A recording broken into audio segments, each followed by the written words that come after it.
విశాఖపట్నం పర్యటనలో భాగంగా రాష్ట్ర ఉప ముఖ్యమంత్రి పవన్ కళ్యాణ్ ఇందిరాగాంధీ జంతు ప్రదర్శనశాలను పరిశీలించారు. తన తల్లి శ్రీమతి అంజనాదేవి జన్మదినోత్సవం సందర్భంగా జూ పార్కులోని 2 జిరాఫీలను ఏడాది పాటు దత్తత తీసుకుంటున్నట్లు ప్రకటించారు.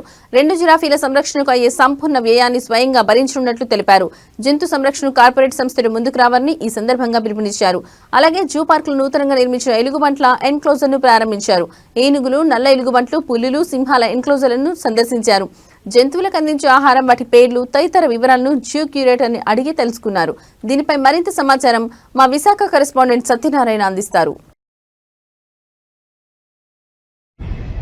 రాష్ట్ర ఉప ముఖ్యమంత్రి పవన్ కళ్యాణ్, శ్రీ కొనిదెల పవన్ కళ్యాణ్ అయితే కనుక విశాఖ పర్యటనలో ఉన్నారు. ఈ పర్యటనలో భాగంగా ఇంతకు ముందే జూ పార్క్ని అయితే సందర్శించడం జరిగింది.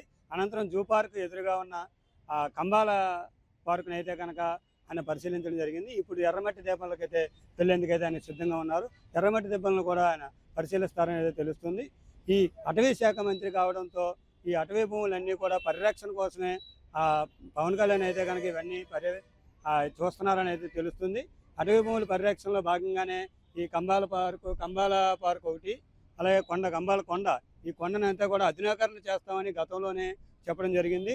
ఏపీ టూరిజంలో భాగంగా ఈ కొండను అయితే అభివృద్ధి చేస్తారని అయితే తెలుస్తోంది.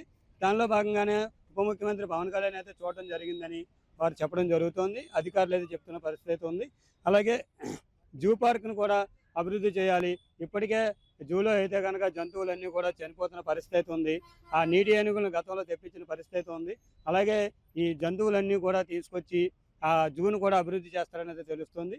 అలాగే ఎర్రమట్టి దెబ్బలు కూడా చూస్తున్నారు.